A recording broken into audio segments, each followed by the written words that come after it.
오늘 주신 본문 말씀을 가지고 하나님의 주권 아래 미래를 준비해야 합니다라는 제목으로 말씀을 선고하고자 합니다.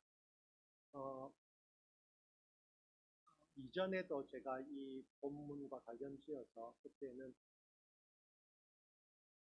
다윗의 아들 압살롬 이야기를 가지고 말씀을 전한 적이 있었는데, 오늘은 아도니아와 관련해서 말씀을 전하고자 합니다. 우리가 성경을 볼 때에 그 인물의 어떠함을 너무 주목하지 말아야 됩니다. 인물을 주목해서는 안 되고요. 그 인물을 들어서 사용하시는 하나님을 바라보아야 되겠지요. 우리가 요셉, 알고 있습니다. 요셉이 애굽의 총리 되게 하신 그 하나님. 그래서 그 하나님의 뜻을 이루어 가는데 쓰임 받는 사람이 되는 것이 중요하지요. 그래서 우리가 요셉 하면 기억나는 것이 무엇입니까? 요셉 하면은 형통한 사람. 그리고 애굽의 총리가 된 요셉. 하지만 우리는 그 요셉을 보면서 그에게 꿈을 주시고 애굽의 총리가 되게 하셔서 그 애굽 사람들뿐만 아니라 그 근동 지역의 사람들이 굶어 죽지 않고 구원받게 하시고, 그뿐만 아니라 그 요셉을 통하여서 이스라엘 민족을 형성하게 하신 하나님의 역사를 보아야 되는 것이지요. 또한 다윗도 마찬가지입니다. 우리가 다윗을 보면은 다윗이 많은 일들을 했지만은 결국 다윗의 그 훌륭한 점이라고 할까요? 하나님께서 그 다윗을 사용하셔서 다윗 왕조를 이루게 하시고, 결국 그 다윗의 자손으로 예수 그리스도를 이 땅에 보내셔서 온 인류가 구원받고 하나님의 자녀가 될 수 있도록 해주신 그 하나님의 역사를 우리가 보고 기억해야 되는 것이지요. 때로는 그 인물을 통해서 배울 점도 있습니다. 우리가 부분적으로는 배울 점도 있습니다. 우리가 다윗 하면 어떻습니까? 다윗은 원래 양치는 목자였지요. 하나님께서 그 다윗을 들어 사용하시니까 그 블레셋 장군 골리앗을 만군의 여호와의 이름으로 쳐 죽이는 그런 일을 하였고, 그래서 전쟁을 승리하지요. 또 뿐만 아니라 다윗은 하나님께 기름 부음 받은 사람 사울 왕은 죽자 하고 자기를 쫓아다니면서 죽이려고 달려들지만은 다윗은 도망 다녔고, 그러면서 사울 왕을 죽일 수 있는 기회가 있었음에도 불구하고 하나님의 기름 부음 받은 자를 자기 손으로 어찌할 수 없다. 그래서 살려주었던 다윗이 됐습니다. 또 다윗 하면 무엇이 생각납니까? 하나님의 괴가 들어올 때에 그 앞에서 춤추고 기뻐했던 예배자로서의 다윗을 우리는 볼 수 있습니다. 그리고 또 성전을 짓고자 하는 그 마음을 가지고, 그리고 성전을 지으려고 엄청난 그 재물로 준비를 하였던 그 다윗의 모습도 봅니다. 이런 모습만 보면은 다윗 정말 훌륭한 사람이지. 그래서 다윗 같은 사람이 되야지. 그런데 다윗 같은 사람이 또 되지 않았어야 될 것은 뭡니까? 충성스러운 그 부하의 아내를 빼앗았을 뿐만 아니라 그 남편을 죽이는 큰 범죄를 저질렀던 사람이 또한 다윗입니다. 또한 자기의 그런 군사력을 과시하기 위해서 인구 조사를 하지요. 그래서 우리 군대가 이 정도야, 157만의 그런 군사들이 있다는. 그런데 하나님께서는 다윗이 그 인구 조사하지 않아서 하나님의 군대가 얼마나 많이 되는지를 몰랐을 때에도 하나님께서는 역사하셨지. 그래서 오히려 그런 숫자를 모르면은 하나님의 그런 역사하심은 무한대가 되는데, 우리 군사는 157만이야 하나님의 역사를 오히려 제한시키는. 그러면서 또한 그것이 결국 다윗이 자기의 이름을 높이기 위한 교만에서 그 일이 시작되었다고 본다면 하나님 앞에 범죄한 것이지. 그 일로 인해 가지고 어떻습니까? 이스라엘이 백성들이 7만 명이 죽습니다. 죄를 범질렀지요. 그런데 이 다윗이 하나님의 율법을 모르는 사람이 아닙니다. 다윗이 우리아의 아내를 빼앗았을 때에 나단이 들어와서 비유로 이야기하지요. 어떤 사람이 엄청 부자가 양소도 많고 양도 많은 그런 부자가 있는데 한 가난한 사람의 어린 양을 빼앗아 손님 대접했다. 그러니까 다윗이 뭐라고 이야기합니까? 그 사람은 사형감이다. 죽어야 돼. 그리고 빼앗은 것은 어떻게 해야 된다고 이야기하지요? 남에게 빼앗은 것은 4배씩 물어줘야 돼. 4배씩 물어줘야 된다는 건 무엇입니까? 율법이다. 다윗은 율법을 아는 사람이었습니다. 그런데 자기가 죄를 저지르고 있다는 사실을 인지하지 못하는 것이지.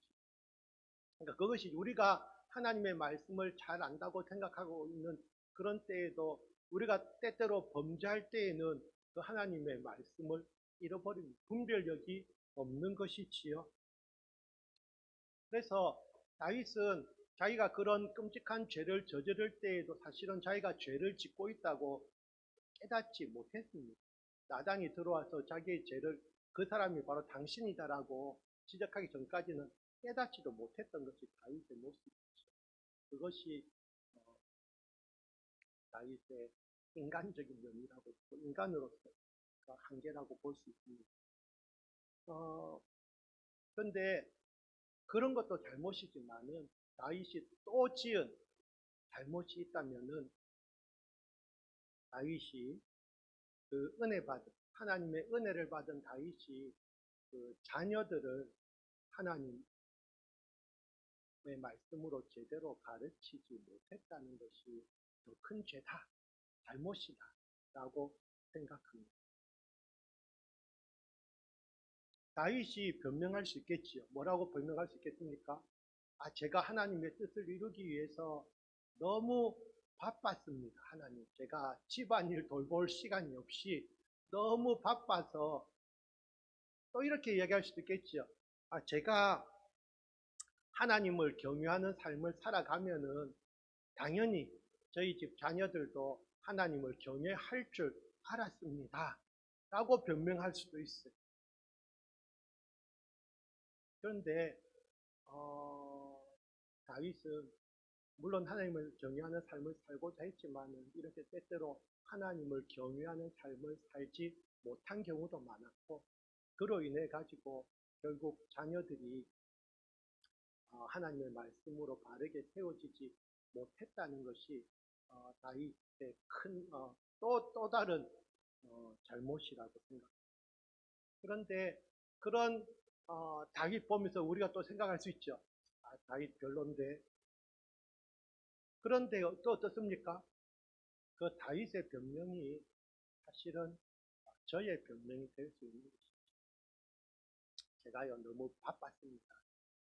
제가 우리 자녀들을 하나님의 말씀으로 양육하는데 제대로 신경 쓰지 못하고 제가 너무 바빴습니다. 또 저는 하나님을 경유하는 삶을 내가 살면은 자녀들이 당연히 그런 삶을 살 줄 알았습니다. 라고 변명합니다. 그건 또 마찬가지죠. 하지만 그러한 경유하는 삶을 제대로 살지도 못했고 또 실제로 자녀들을 하나님의 말씀으로 제대로 양육하지 못했습니다. 라는 것이 솔직한 저의 고백입니다. 그래서 그것이지. 우리가 다른 인물을 보면서 그 사람이 잘했니 못했니 판결할 필요 없습니다. 하나님의 말씀을 통해서 하나님께서 주시는 지혜로 하나님의 뜻을 분별하는 우리가 되기를 원합니다. 다윗은 언제 왕이 되었습니까? 다윗은 30세에 왕이 됐습니다. 30세에 왕이 돼서 헤브론에서 7년 동안 다스렸고요. 이제 예루살렘에서 통합왕이 돼서 33년간 다스렸습니다. 도합 40년 왕위에 있었지요. 그래서 다윗이 왕위에 있는 동안 다윗은 싸우면은 늘 이겼어요. 싸움 지지 않는 왕이었어요. 나라가 강성해지고 부강해졌지. 그런데 앞서 말씀드린 것처럼 그렇게 열심히 바쁘게 살다 보니까 말이지요. 자기 자식들은 제대로 가르치지 못했습니다. 그런데 그것이 자식들만 불행한 것이 아니라 그 자식들의 불행은 온전히 무엇이 됩니까? 그 부모 아버지의 마음의 상처가 되지. 그 자식이 잘 안 되면 누가 제일 힘듭니까? 자식도 힘들지요. 부모도 힘들지. 다윗 왕이 이제 나이가 40년 동안 왕을 했고요. 그래서 이제 나이가 들어서 오늘 1절 말씀을 보시면은 다윗 왕이 나이가 많아 늙으니 이불을 덮어도 따뜻하지 않다. 그런데 지금 다윗 왕의 나이가 몇 살이라고요? 70입니다. 요즘 같으면 70은 젊은인데 말이지요. 그렇지요. 젊은이잖아요. 근데 지금 다윗 왕은 40년 동안 왕으로서 말이지요. 너무 많은 에너지를 소모한 모양인지 70대니까 이제 완전히 에너지가 소진됐습니다. 그래서 이제 나이가 이불을 덮어도 따뜻하지 않는 사람이 됐어요. 그러니까 막 신하들은 생각하지요. 어떻게 하면 왕의 기력을 회복시킬 수 있을까? 그래서 고안해낸 것이 젊은 아가씨를 좀 데려다 그 옆에서 따뜻하게 해줘야겠다. 그런데 이제 그것도 소용없는 그런 나이가 되었고 이제는 그렇게 많은 여인들을 찾았던 다윗이지만은 이제는 그것이 부질없는 것이 뭐 70이 되었어요. 그러니까 70이 된 게 아니고 70이라는 숫자가 중요한 게 아니고 자기가 인생 다 돼서 말이지요. 깨달았다는 것이지요. 그래서 우리가 매일매일 거울 보지 않습니까? 거울 보면서 어떻게 생각하십니까? 뭐 예쁘다든지 잘생겼다. 거울 보면서 늘 기뻐하시는 분들도 계실 수 있는데 그래서 자신의 외모를 열심히 가꾸시지 않습니까?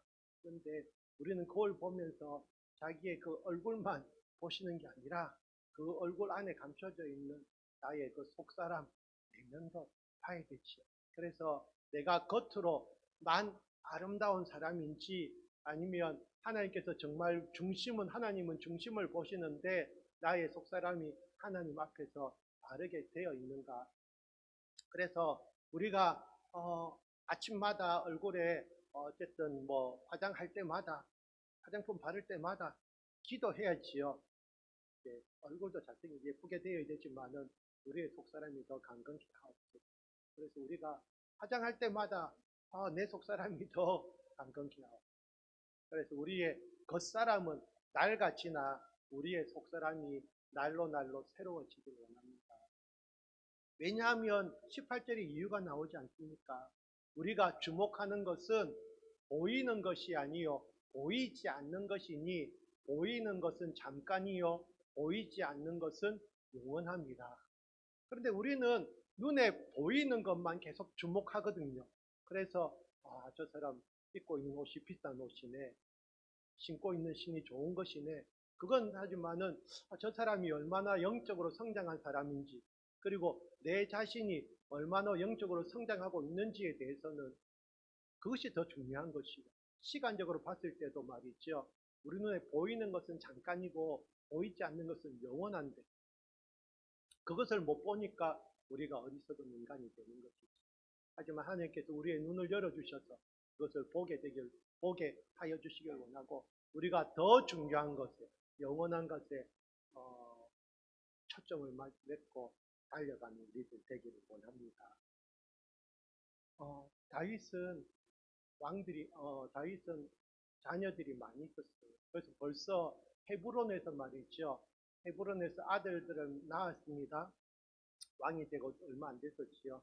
그래서 암논을 놓고 이 이스라엘 여인 아히노암 그리고 이제 길르압을 낳았어요. 그리고 압살롬을 낳았고 그리고 아도니아를 낳았습니다. 그래서 아도니아는 네 번째 아들이지요.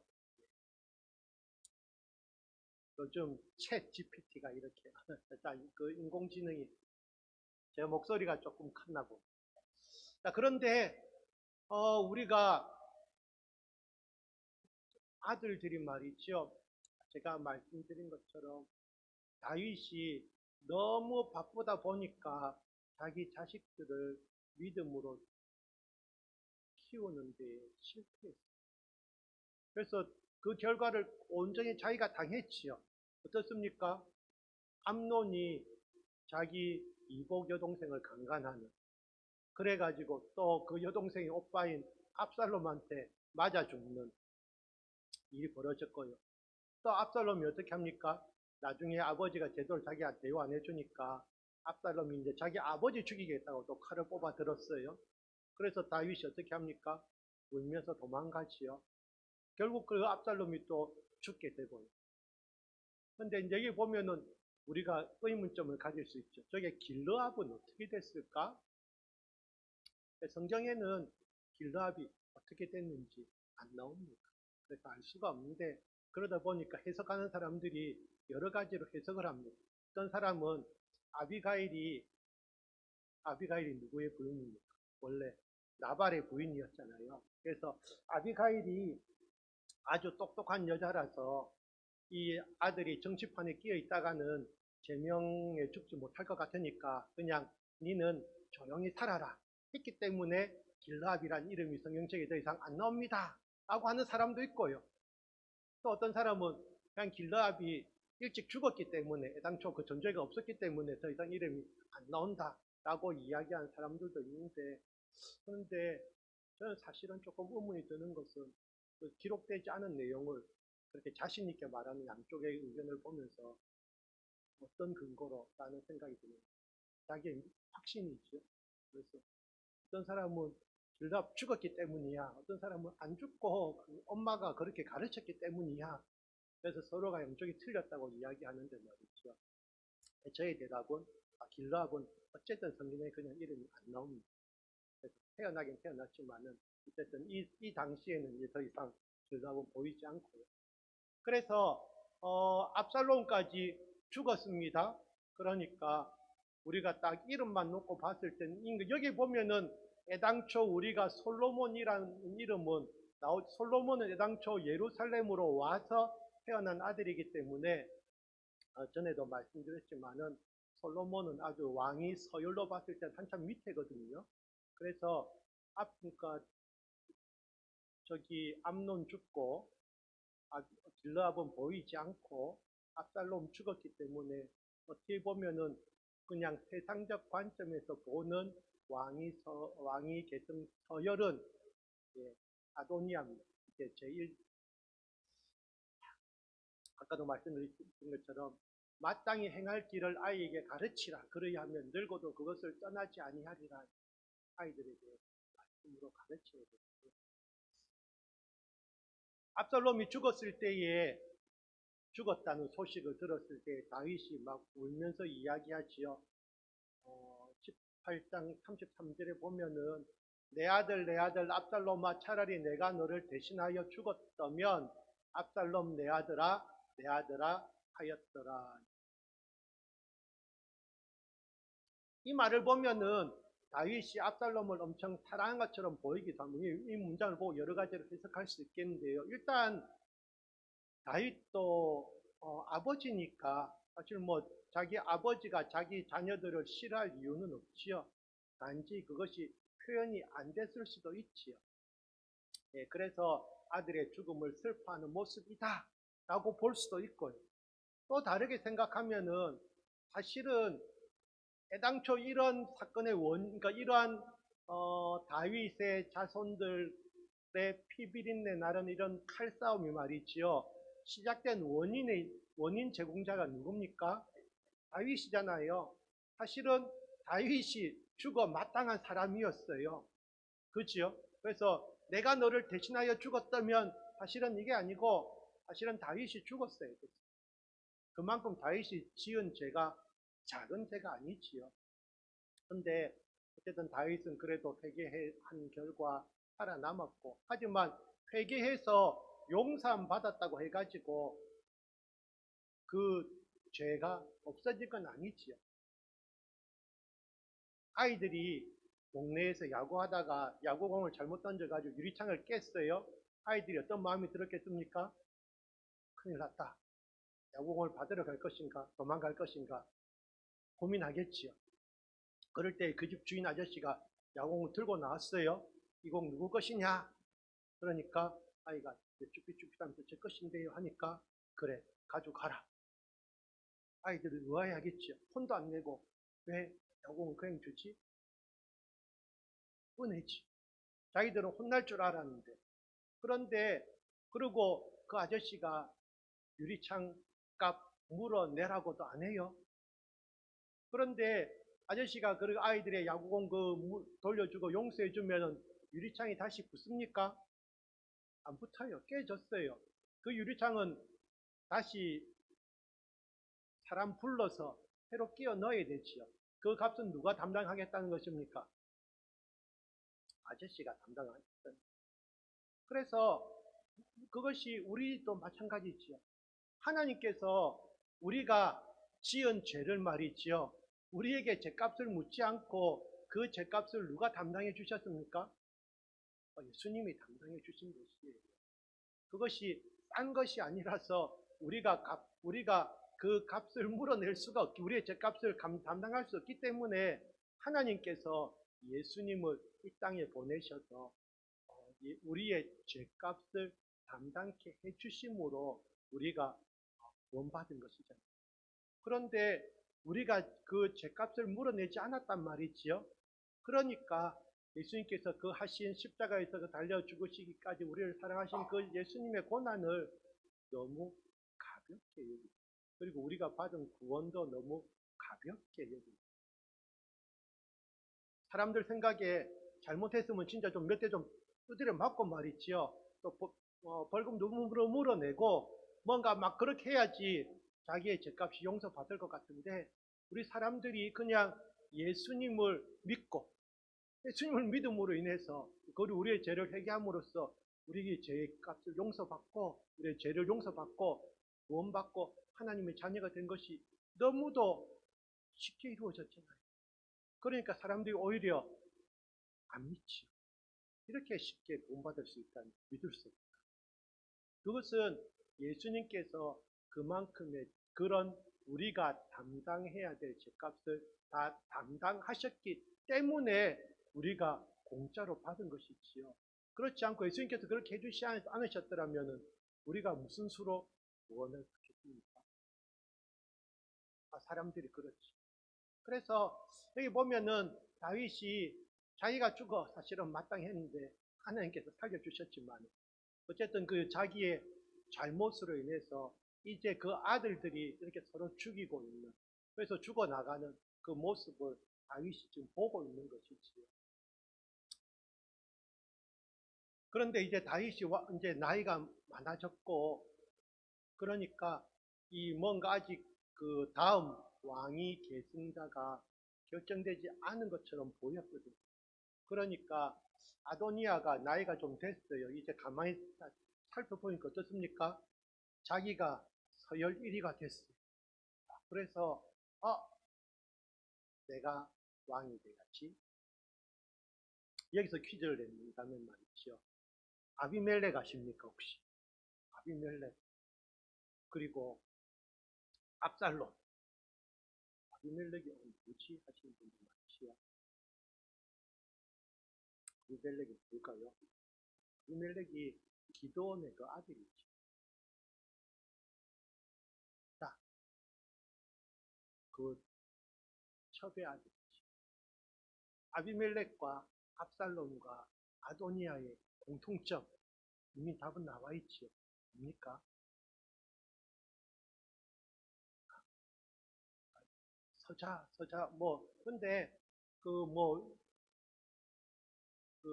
다윗 왕의 부인들을 첩이라고 보기엔 좀 그래요. 다 본부인인데, 첫째, 둘째, 셋째, 넷째, 막 이렇게 나가는 것이지요. 예. 그런데, 첩의 아들들보다는 스스로 왕이 되겠다고 한 사람, 내가 왕이 돼야지 해가지고, 물론 아비멜렉은 타사시대지요. 그런데 내가 왕이 돼야지 나섰다가 죽은 사람들이 그 사람.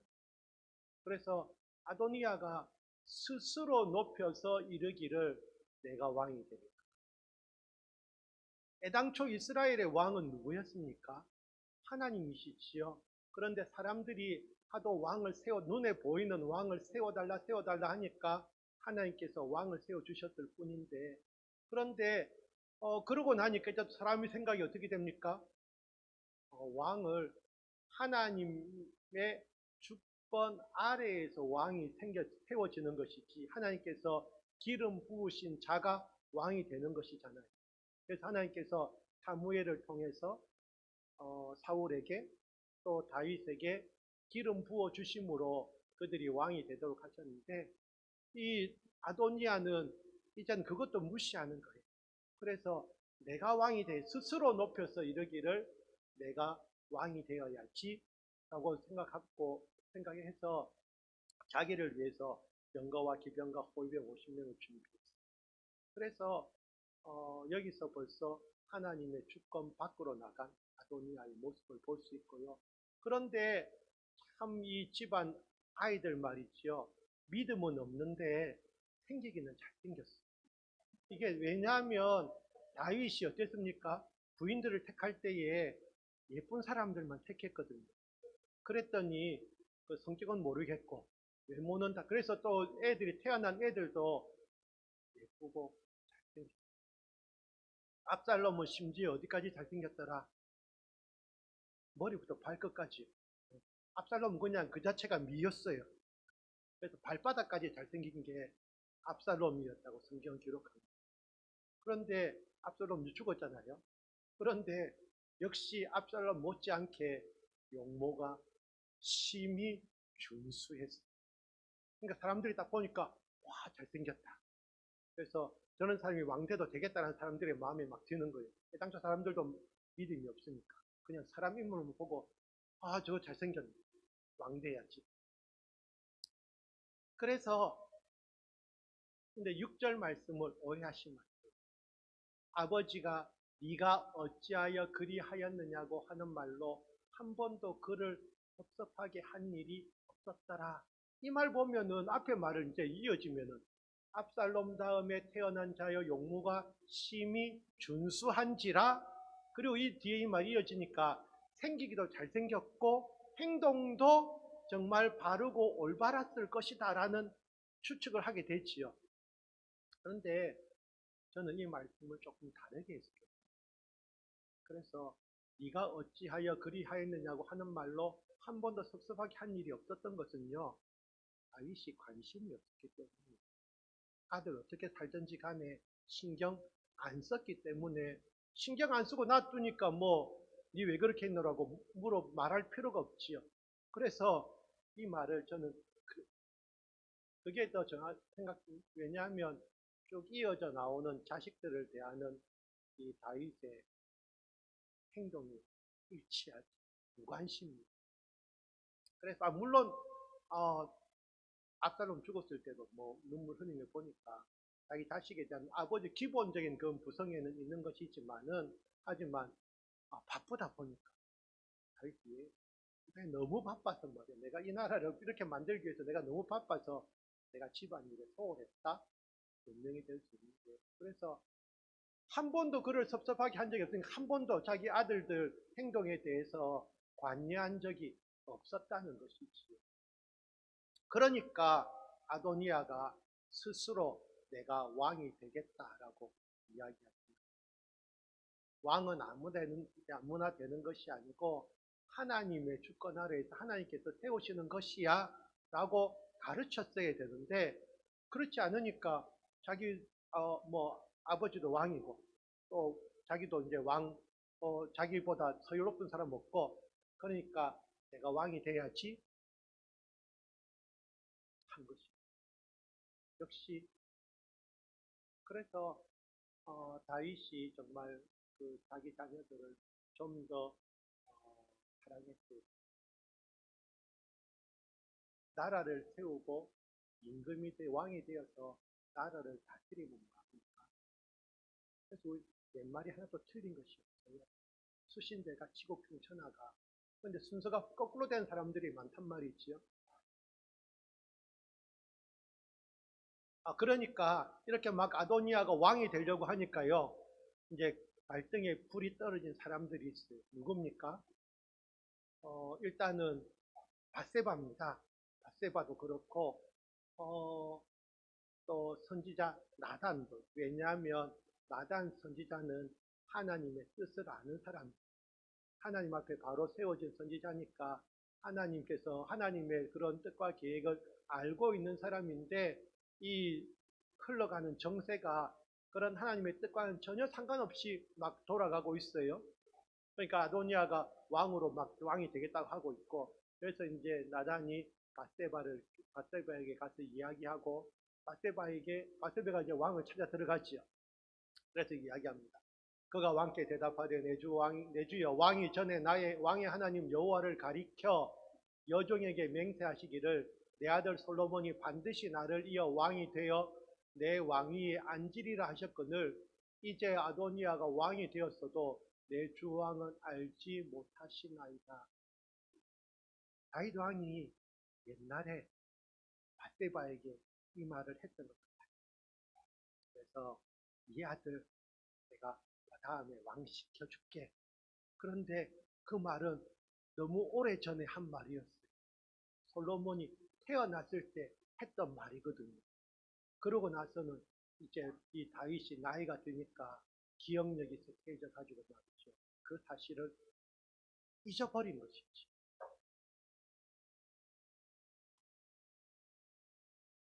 그때 나단이 또 들어옵니다. 나단이 또 밖에서 기다리다가 들어와 가지고 또 묻지요. 왕께서 이것이 무엇이냐면은 아도니아가 지금 막 스스로 왕이 되려고 하고 있는 이 일을 가리키는데요. 이것이 내 주 왕께서 정하신 일이니까. 그런데 왕께서 내 주 왕을 이어 그 왕위에 앉을 자를 종에게 알게 하지 아니하셨나이다. 다윗이 밧세바에게만 이야기하고 말이지요. 또 다른 사람들에게는 이야기하지 않았다는 거죠. 그래서 성경을 보면은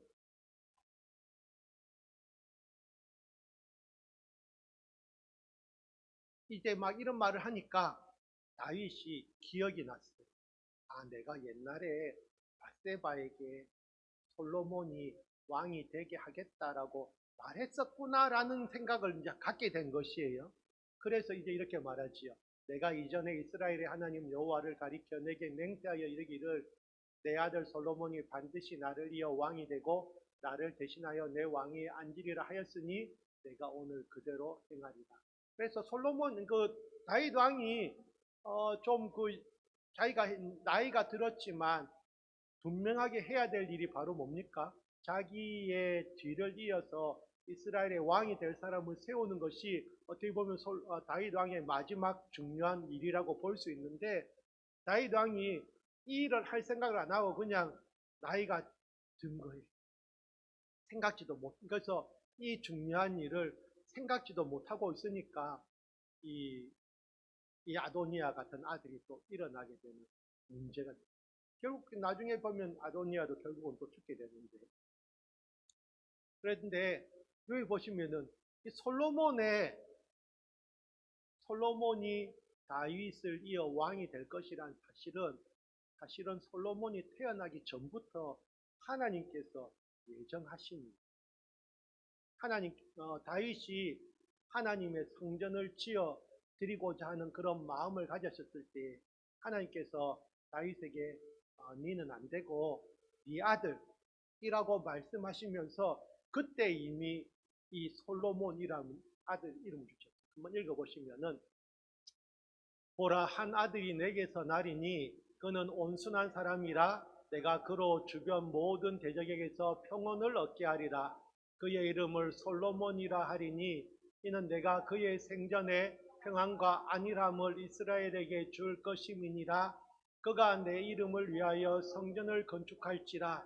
그는 내 아들이 되고 나는 그의 아버지가 되어 그 나라 왕위를 이스라엘 위에 굳게 세워 영원까지 이르게 하리라 하셨나니. 그래서 이 말씀은 이제 다윗이 이 예루살렘 성에 살고 난 이후에 이 말씀을 들었다고 봐야겠죠. 헤브론에 있을 때에는 이 말씀을 듣지 못했고 다윗이 성전을 짓고자 하는 마음을 가졌을 때에 이 말씀을 듣게 되었는데 그러니까 다윗이 또 찾는 거죠. 누구를 찾지요? 자기 와이프들. 그래서 자기 아들 솔로몬을 낳게 해줄 여인을 찾는 것이지. 하나님께서 어떤 여인이 될지는 이야기 안 해주셨거든요. 보면은 그래서 하나님께서 아직 이때는 솔로몬 낳기 전이고 바세바를 알기 전이잖아요. 그런데 하나님께서 먼저 아들 이야기를 하신 거죠. 그래서 예루살렘에서 다윗이 그 바세바를 보고 그 여인을 자기 부인으로 삼는 머릿속에 넣어서 결국은 솔로몬이 태어나는데 어쨌든 그 과정에 대한 이야기는 다음에 기회가 되면 하도록 하겠습니다. 여기서 중요한 것은 하나님께서는 이미 다윗을 이어서 왕이 될 사람을 예정해 놓으셨다는 것입니다. 그것이 하나님의 계획이고 하나님의 주권인데 이것을 다윗도 이 하나님의 계획을 신속하게 이루기 위해서 그 자신의 후계자를 빨리 자리에 앉을 생각을 하지 못하고 늙어버렸고 그 상황에서 아도니아가 스스로 왕이 되고자 일어나는 그런 일이 벌어진 거죠. 그래서 아도니아가 사람들을 모았어요. 왕이 혼자 될 수 없잖아요. 그러니까 아도니아가 스르야의 아들 요압과 제사장 아비아달과 모이하니 그들이 따르고 도우나 제사장 사독과 여호야다의 아들 분하야와 선지자 나단과 시므이와 레이와 다윗의 용사들은 아도니아와 같이 하지 아니하였더라. 여기서 무리가 나뉘어져. 아도니아가 자기를 지지해 줄 사람들을 찾지요. 그래서 그 당시에 군대 장관이 누굽니까? 요압입니다. 그래서 군대 장관 그리고 제사장 아비아달 저 두 사람을 내 편으로 만들면 내가 왕이 쉽게 될 수 있겠다라는 생각을 한 거죠. 일단은 군대가 군사력과 말이죠. 그리고 이 제사장 아비아달이 자기 편이 되면은 왕이 되겠다라고 생각한 것이지. 또 반대로 생각하면 이 요압과 아비아달도 말이지요. 이 세상의 흐름을 보니까 어떻습니까? 아직 그러니까 다윗 왕이 자기의 자리를 이을 왕을 공식적으로 발표하지 않았어요. 그러니까 이 혼란한 가운데에서 자기들도 볼 때 제일 유력한 대권 주자가 누구라고 보인 것입니까? 예, 아도니아라고 생각된 거예요. 그러니까 이 사람들도 그 제사장 아비아달이 하나님의 뜻을 하나님을 경외하는 사람이라면은 아도니아가 이렇게 스스로 왕이 되고자 할 때 어떻게 해야 됩니까? 이것은 하나님의 뜻이 아닙니다라고 이야기해야 되지요. 그런데 딱 보니까 왠지 일단은 아도니아가 서열 1위이기도 하고 그래서 세상적 관점에서 볼 때는 아도니아를 왕으로 세우는 것이 좋겠다라고 생각한 것이 그리고 여기에 붙는 것이 만약에 아도니아가 왕이 되는데 자기들이 이것을 반대했다가 왕이 되면은 또 자기들의 목숨이 날아갈 것이니까 정치적인 관여지요. 그래서 여기서 그런데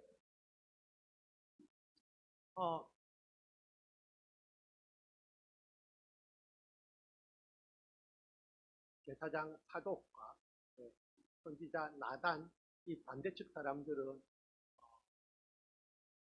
이 아도니아를 따라가지 않았고 애당초 부르지도 않았어요. 왜냐하면 아도니아가 그 이야기를 들었을 수도 있고 안 들었을 뭐 아직 공식적으로 발표된 것은 없었지만은 어떻게 보면 소문으로 들었을 수도 있겠지요.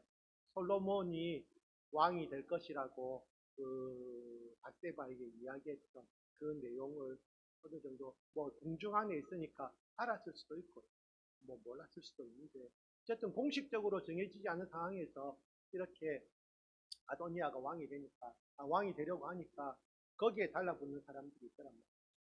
그래서 이 사람들 우리가 세상의 흐름에 따라서 그래서 이 사람이 유력하니까 난 이 사람은 뭐 세상적으로는 늘 줄을 서잖아요. 그래서 자기가 붙잡은 줄이 뭡니까? 그 옛날에 보면 동아줄하고 뭐 썩은 줄 이야기가 있잖아요. 그래서 잘 잡으면 올라가는 것이고 썩은 줄 잡은 사람은 떨어지는 것이고 그런 자기의 감을 믿는 것이 아니라 우리 하나님을 믿는 사람들은 이것이 하나님의 뜻인가 아닌가를 분별하는 사람이 되어야 되는 것입니다. 그래서 이미 하나님의 뜻은 계획은 정해져 있었지만 다윗이 그것을 지체함으로 인해서 또 다른 이런 아도니아 같은 이 사람이 생겨나게 되고 또 거기에 동조해서 하나님의 뜻보다는 자기의 판단에 의해서 여기에 붙으면 살겠다, 성공하겠다라고 판단한 사람들이 또 생겼단 말이죠. 그래서 간단하지요. 하나님의 뜻을 찾고 그 뜻을 이루기 위해서 살아가는 사람들이 있는 반면에 하나님의 뜻은 생각지 않고 자기의 계획으로 자기의 뜻을 이루기 위해서 살아가는 사람들도 있다는 것이지. 그래서 우리가 계획을 세울 수 있습니다. 우리의 인생을 계획 세울 수 있습니다. 난 이런 사람이 돼야지, 앞으로 이렇게 살아야지. 하지만 그때 우리가 먼저 생각해야 될 것은 내가 과연 그것이 하나님의 뜻인가? 하나님의 계획인가? 라는 것을 분별하는 일이 먼저 있어야 된다는 거죠. 그거 없이 하나님의 주권을 인정하지 않고 왕을 세우시는 분은 분명히 하나님이시고 우리를 그래서 택하시는 분도 하나님이신데 하나님의 뜻을 찾지 않고 내가 먼저 내 뜻을 이루기 위해서 나아가는 사람은 망할 수밖에 없다. 그래서 우리는 세상의 풍조를 따라가는 사람들이 아니고요. 그래서 이 세상이 흘러가는 판세를 보고 내가 어느 쪽을 선택하면 잘 되겠다가 아니고요. 내가 보기에는 그러니까 세상 사람들이 볼 때에는 맞아 아도니아가 잘생기고 정말 지금 힘도 있고 왠지 왕이 될 것 같아 해가지고 거기에 달라붙는 사람들 하나님의 뜻은 모르겠고 내가 보니까 저 사람이 될 것 같아 그런 결국은 어떻게 됩니까? 그렇게 하나님의 뜻을 찾지 않고 자기의 판단에 인간적인 생각으로 선택한 사람들은 다 망하지요. 그래서 요압도 죽고 그래도 아비아달은 제사장이기 때문에 죽임은 면하고 그냥 이제 쫓겨나는 그런 일을 당하게 됩니다. 그래서 우리가 정말 우리의 미래를 우리의 삶을 살아갈 때 있어서 우리의 삶이 하나님의 주권 아래에 있음을 인정하며 사는 그것이 중요하다. 우리가 믿음의 사람들은 그것밖에 없지요. 믿는 사람과 믿지 않는 사람의 차이는 그겁니다. 믿는 사람은 하나님의 뜻대로 사는 사람이고요. 믿지 않는 사람은 내 뜻대로 사는 사람이지. 내 판단에 내가 볼 때 이게 더 옳은 것 같아. 그래서 하지만 내 판단대로 하는 것은 정답이 될 수 없습니다. 그런데 하나님의 뜻을 잘 모르잖아요. 그럼 어떻게 해야 됩니까? 기도해야지요. 기도 안 하고 그 하나님의 뜻을 알 수가 없는데 기도를 안 하니까 결국은 기도를 안 하니까 말씀을 안 읽으니까 결국은 내 뜻대로 판단하는 것이지 하나님의 뜻을 모르는데 어떻게 하나님의 뜻대로 판단합니까? 그래서 우리가 이 아도니아의 이런 일을 보면서 우리가 정말 하나님의 주권을 인정하는 삶, 하나님의 다스림을 받는 삶. 그래서 그것을 살아가는 것이 우리의 믿음 생활의 본분이고, 또한 나만 그렇게 살아갈 것이 아니라요, 우리의 자녀들도 그런 삶을 살도록 해야 됩니다. 그래서 믿음의 가장들이 또 한 번 더 말씀드리는 것이지만 이런 변명하면 안 됩니다. 내가 너무 바빠서, 제가 너무 바쁘거든요. 다 아시는 바와 같이 제가 너무 바쁘거든요. 이렇게 말합니다. 뭐 제가 바쁘다 그러면 성도님들도 맞아 바쁘시지요 이야기할 거 이거죠. 바빠서 그럴 수도 있죠. 하지만 하나님께 앞에서는 통하지 않는 변명이 바쁘다는 거. 또 나만 열심히 살면은 그냥 우리 자녀들도 다 잘 될 줄 알았습니다. 라고 하는 거예요. 그것도 아니지요. 그래서 내가 정말 하나님을 경외하며 사는 삶을 자녀들이 보고 깨달을 수 있을 때까지, 그래서 자녀들도 나도 저렇게 살아야지 라고 하는 삶을 살아내야 되는 거예요. 아빠는 저렇게 살아도 아빠는 말과 행동이 좀 다른 것 같다. 그래서 좀 믿을 수가 없어. 라고 이야기한다면,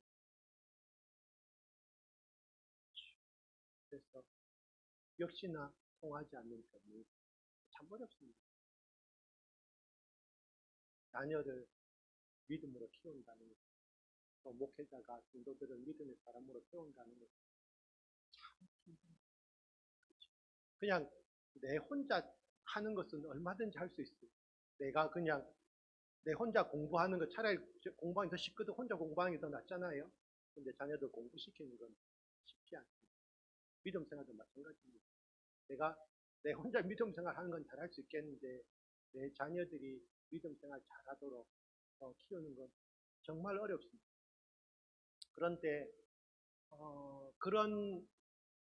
그럼에도 불구하고 자녀들이 부모님의 신앙을 인정하고 그 신앙을 따르고자 하는 마음이 들도록 살아내야 되는 것이 또한 부모들, 믿음의 가장들의 역할입니다. 그거는 나중에 변명이나 핑계로 핑계가 통할 수 있는 일은 아니니까. 그래서 더 우리는 기도해야 됩니다. 더 하나님의 뜻을 찾고 강하게 우리가 기도해야 됩니다. 결국은 우리 스스로가 믿음의 사람으로 세워지고 믿음의 삶을 살아내지 못하면은 결국 우리의 그런 말과 행동은 다 그냥 우리는 꽹과리가 되겠지요. 우리가 복음을 열심히 전할 때에도 결국 우리는 그 복음을 전하기에 앞서 내 자신이 정말 복음에 합당한 사람의 삶을 내가 살아야 된다는 것을 먼저 살려고 애를 쓰면서 복음을 전해야 되겠죠. 물론 그러면 복음 완전히 합당한 사람으로 세워진 다음에 복음을 전해야지, 그러다가는 그날이 안 오겠지요. 우리가 내가 완전한 사람으로 세워질 수는 없다 할지라도 내가 하나님의 뜻에 합당한 사람으로 세워지기 위해서 나 자신을 계속 우리 주님 안으로 밀어넣어야 됩니다.